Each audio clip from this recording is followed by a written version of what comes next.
Hi, this is Sebastian, the French marketer, and today I'm doing a special video with my guest Brian Kurtz. Cette vidéo sera en anglais mais sous-titrée. Donc vous avez un bouton avec les sous-titres qui se trouve juste en bas à droite de votre lecteur. Cliquez dessus, ça s'appelle CC ou autre chose pour les sous-titres, pour lancer les sous-titres. Recently, I just did one of the biggest seminars, marketing seminars in French called Entrepreneur Libre in Paris. And we had a special guest at the event, which was a man with a career of 33 years in direct marketing. He has built and helped build a company from a very small size to over $150 million US dollars in a year.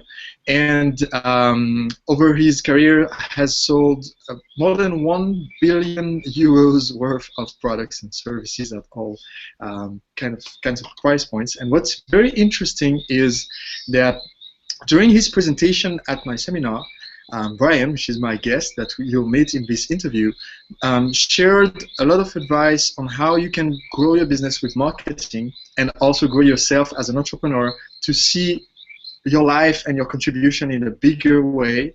And he also answered a lot of the questions from the attendees. We had a special session where people could ask questions and we would answer.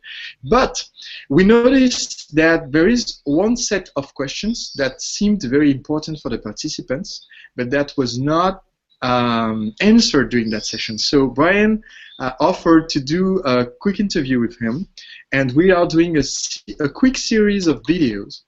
And we will be answering those questions in this quick video series as a bonus for you as a member of Entrepreneur Libre. So, hi Brian.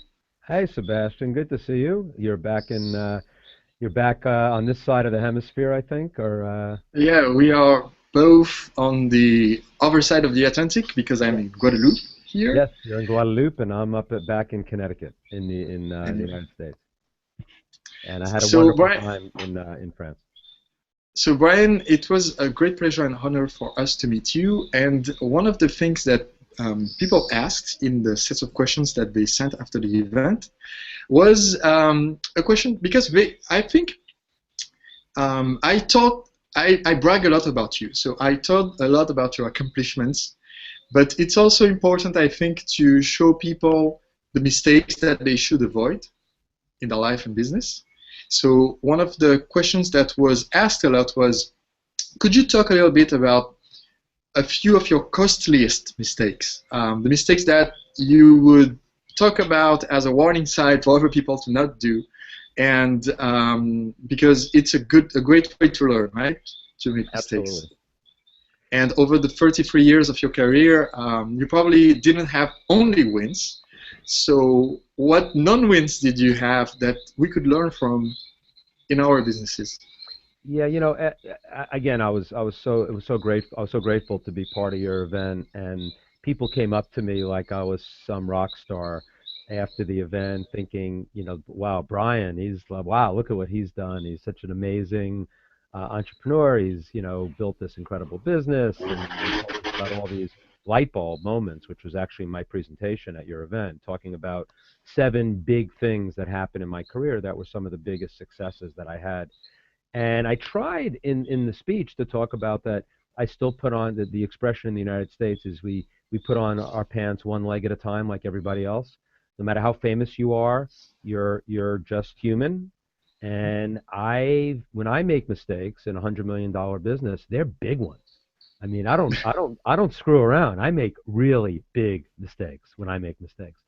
So I think that, you know, you did a whole thing at the event about Michael Jordan and about the great basketball player, and that it's so important to take more shots at things because otherwise you're not going to get the big wins. Like, he had all the big shots in his career, but he missed more shots than anybody as well because he took a lot of shots. And that's kind of always been my premise, and I think that's a direct marketing rule of thumb. You got to test. You got to test a lot. I talked about that in my presentation. But I want to talk about 2 big mistakes. I was trying to think of some of the biggest ones so I could share them with your folks and then talk about how much it actually cost me and then also what the lesson was. Because we also talked about one of our colleagues back in the States, Susan Garrett, who's a world-class dog trainer who does, you know, events all the time, and she doesn't lose. She either wins or she learns a lesson. and I learned some big ones. So let me talk about two in particular. So one I want to talk about. The stylist one? What's that? The stylist one? Stylist? The Marty as a stylist mistake? Because I see you have a prop right behind you there. Oh, yeah, I forgot about that one. So Marty Edelston, who was the founder of Boardroom, who was my partner, my mentor, almost my father, would buy me a lot of clothes. And I don't know why he thought I was badly dressed, or he just thought he went to catalogs and always was buying me stuff. And most of the clothes were wearable. I mean, they were okay. But he sent me this shirt once. I almost put it on for this interview, but you talked me out of it. I saved you from that. Yeah. So one of the biggest, you saved me. One of the biggest mistakes I made was actually wearing this shirt in public once. It was a shirt that Marty bought me. It looks like a patchwork quilt, and you probably can't get the gist of how ugly it really is in a Google Hangout. But it's ugly. I mean, it's supreme. You got a sense how ugly it is?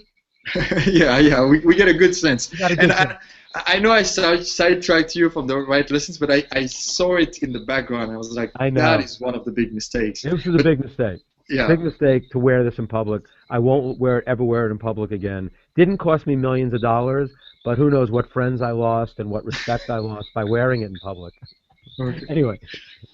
So now let's talk about the mistakes that did cost millions. Exactly. So the first one I want to talk about in the 7 light bulbs that I talked about at your event. The first one I talked about how we got into the infomercial business, which is long-form television advertising. By long-form meaning 30-minute television advertising.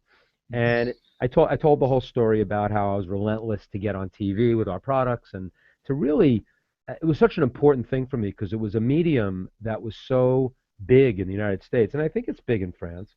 TV is huge, and we were in direct mail, and we were, doing some stuff on the internet, and it was early. This was mid 2000s. We were doing stuff in space advertising and newspapers and all that, but TV was something. So I told the whole story, and it was an incredible light bulb in my career because it led to sales of probably somewhere between $200 and $300 million U.S. dollars, which is, it was a franchise. It was big. We got our health books on TV. Pretty good, successful project, right? Very successful project. I worked really hard to get to that. It's one of probably my biggest successes in my career. But the thing I didn't talk about is that after we had all the success, and people had told us that in the infomercial business, that 1 out of 10 or 1 out of 20 infomercials actually would work. And of course, we had 4 out of 5 successes right out of the gate, right out of the box, like right at the beginning. And so the industry, I'm just putting some context for people to understand. So in every media that you use for your advertising, you have an industry-wide ratio of chances to succeed, right? If you just throw out a campaign and you do your best effort, but you cannot say 100% of the campaigns will work, even if we do our best effort. I think you could say that if 100% of the campaigns work, you didn't test enough because you didn't go out far enough. Sort of like Michael Jordan. Yeah, you didn't give it the chance. Yeah. And exactly. And what the percentage of success in that industry of the infomercial and TV industry was about 5%. So out of 20 campaigns, 1 would work. That's about right. That's what I was told anyway.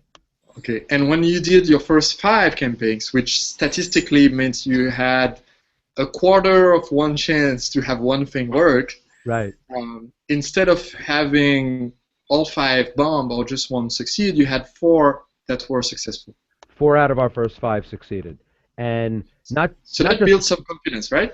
What's that? So that built some confidence. Yeah, I mean, and as I'll talk about in a minute, unfounded confidence. That it wasn't confidence that was built on fact. It was not that we got lucky. We had a great concept. We were able to repeat it in different forms, and so we did a lot of good work. I mean, we were great at taking what the success was and building on it. But 4 out of 5, just people were looking at us in the infomercial world, and a few people who I really respect said to me, "Be careful, Brian. Be careful." And so we started getting a little, what we call in the United States, big for our britches, which means we started getting like really, feeling our oats, as we say. We were like, oh, we can do no wrong, right? Screw the 1 out of 20, the 5% success rate. We had an 80% success rate. So for sure, we're going to have like, you know, one blockbuster after another coming up. So we worked really hard at each show. It's not like we took them for granted. I'm not saying I worked any less hard. In fact, one of the first shows we did after the 4 out of 5 successes was a show that I loved. It was a show about, in the United States, the supplement business, the nutritional supplement business is not federal, it's not regulated by the government. So therefore, there's a lot of people putting stuff in supplements that may not be what it says that it's on what's on the label. And we did this incredible show. It was like an expose on the supplement business with a guy who actually had a newsletter and a book about how to tell which supplements are the most pure. I mean, I was in love with this show. It was like the most investigative report. And then we got, I don't know if people in France ever saw the movie Erin Brockovich with Julia Roberts. It's a big movie in the United States. So she was an investigative reporter, Erin Brockovich, in real life. And I got the real Erin Brockovich to be the host of the show. I mean, I thought I was the smartest marketer in the world. I had this incredible, and I had all this footage. Good concept, great product. I had everything. I had everything going for me. And total bomb. Now, why was it a bomb? Well, we made up all these excuses of that it was actually selling what we call prevention, and that I knew from my health, marketing a lot of health product in my career, that it's hard to sell prevention. People want cures. They don't want prevention. So that was a big lesson, and I think anybody who's listening to this interview or watching this interview who does health products should think about that. So that was a lesson in terms of the subject area. But the bigger lesson goes further, because then I did 4 or 5 more shows that I believed in as much as I believed in that show, and every single one of them was a failure. One of them. So now your ratio is going way down from 4 out of 5 to 4 out of about 11. Yeah, I mean, it was still better than what the industry average told me, but yes, my average was going down. I mean, one of the shows we did was a book that we had sold 3 million copies of in direct mail called The Book of Inside Information, which was a book that was kind of just the best, greatest hits of what we did in our newsletters. And we did the show with a British actor named John Cleese, who was part of Monty Python. I don't know if they had Monty Python in France, but he was part of a comedic troupe, a comedy troupe. And so another big, you know, people always told me, don't put comedy in your direct mail. Don't put comedy into your promotion. And we made this show a little bit comedic. It was actually funny, but we also were trying to show all the information that was in this book. So again, smaller lesson. So the first small lesson on the one that bombed about the supplements was you don't sell prevention. This one was like you don't use comedy. And I could come up with an excuse for every single one that failed after that. And so that's the small failure. The bigger failure, and the bigger thing that I didn't realize that I am so sensitive to now as I move through my career, is you don't read your press clippings, as they say. You don't read about all your successes. You don't say that just because I had a success today, I'm going to have a success tomorrow. And Marty, who's the guy who bought me that ugly shirt, used to say to me all the time, and he's one of the smartest guys in the world, he said to me, "The king is dead, long live the king." And what that means is, yes, you have a success. You want to celebrate that success. You want to collect all the money and feel really great that you spread this incredible message across the globe. But then when you go on to the next project, you start from scratch. The king is dead, long live the king. So basically, that project is now here. You learn from it. You learn from the successes, but you don't sit there and say, just because I was good then, I'm going to be good again. And I think that, I don't know if I would have done as many shows as I did with this mentality, if I had learned the mentality. But then you don't want to be scared either. You want to be bold in how you do your marketing. But I do think that the beauty also is that don't get fooled by the fact that you put a lot of money in the bank. So, as I said, $200 to $300 million was the franchise of those 4 out of 5. And that wasn't just the TV. It was the direct mail we did. It was the internet advertising we did. So it's true that even if I made 7 or 8 bad shows after that, and each one cost me, $1 million, each one cost me at least $500,000. At least a half a million in terms of production, in terms of media, in terms of everything. One of them cost me closer to 8 or 900,000. That loss. So 7 or 8 shows, an average of half a million. So now I'm out what, $4 million or something like that. And that's a big mistake. I mean, anybody who's listening to this said, I can't afford to lose $4 million. Now, with 200 and some odd million in the bank from the other shows, 4 million doesn't look like a lot. But believe me, it stung. It hurt.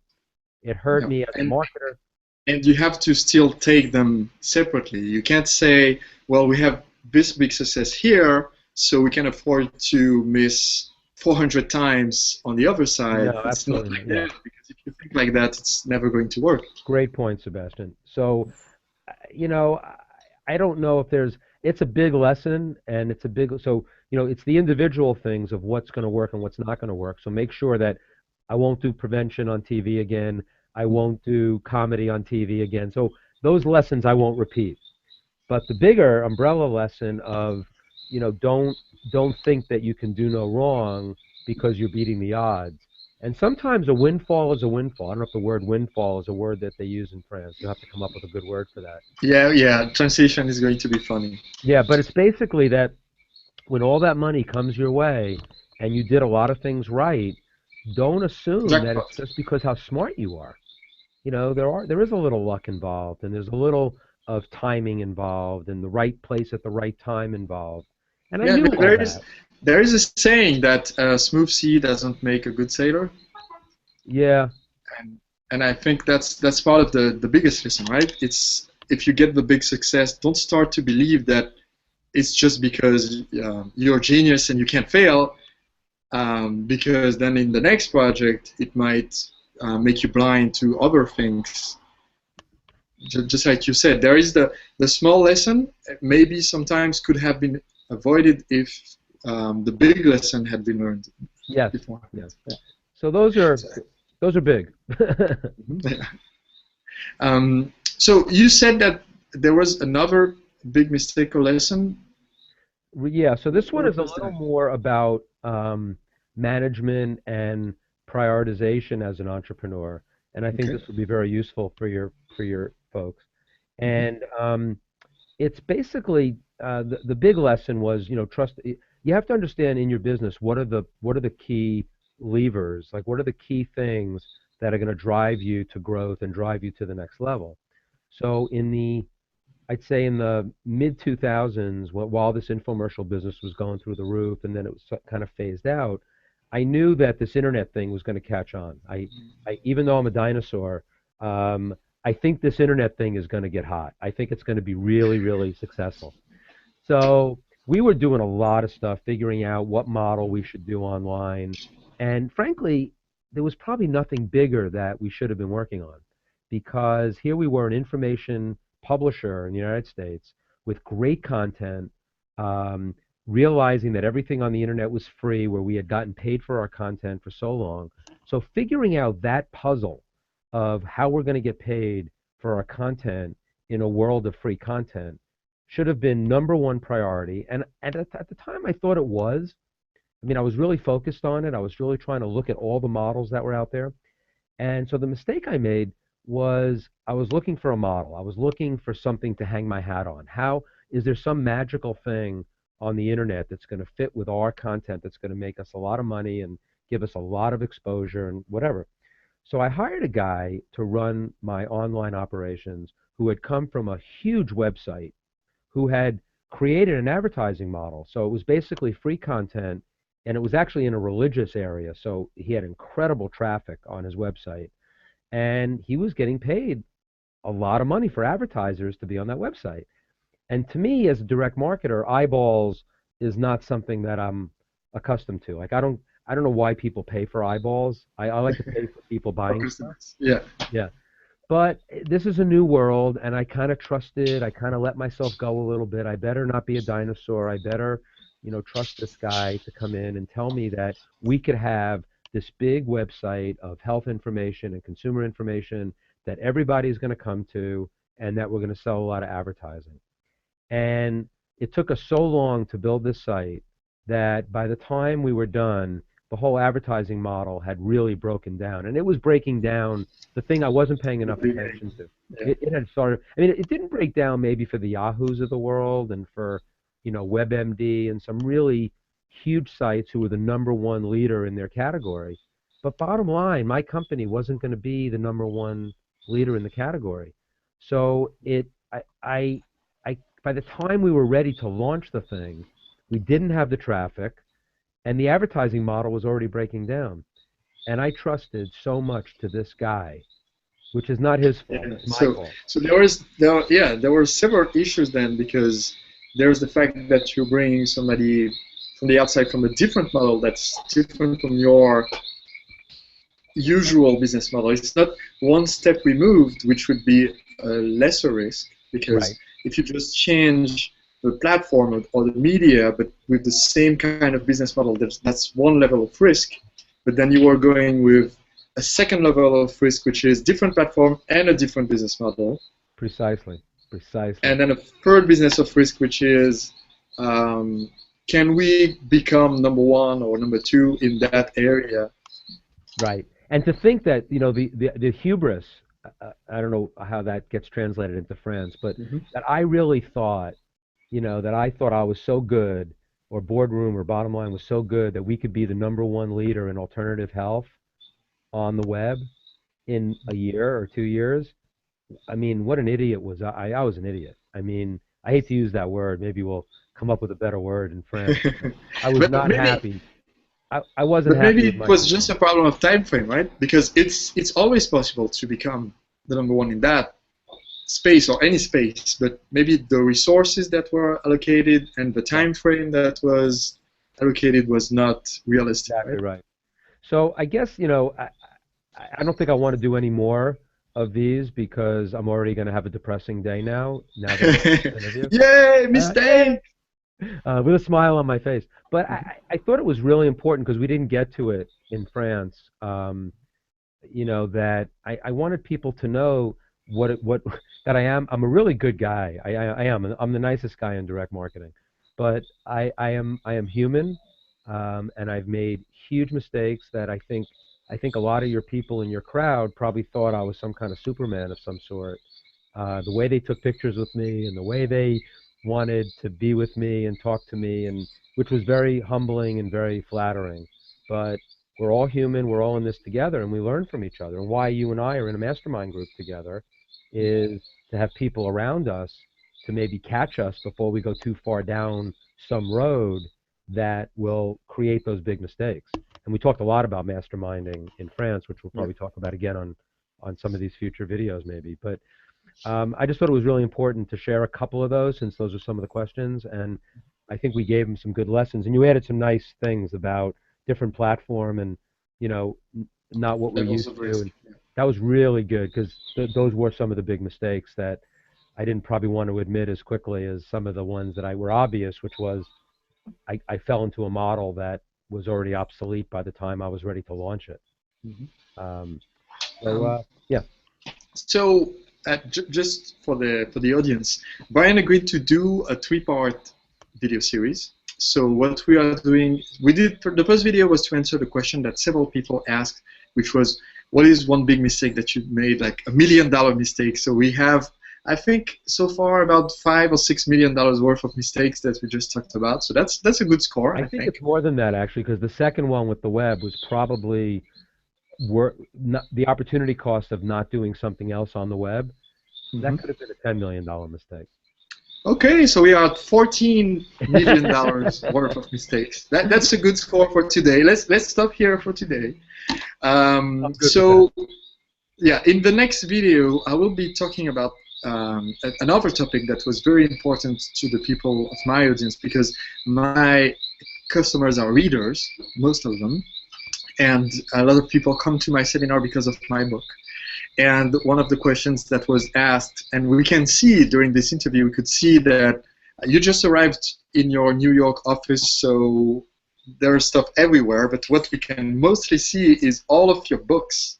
And a lot of people asked about that, like what books have helped you the most in your 33-year career to grow a company to 9 figures in annual income. And in the next video, that's what we will talk about. And in the meanwhile, we have another surprise for you, dear watcher.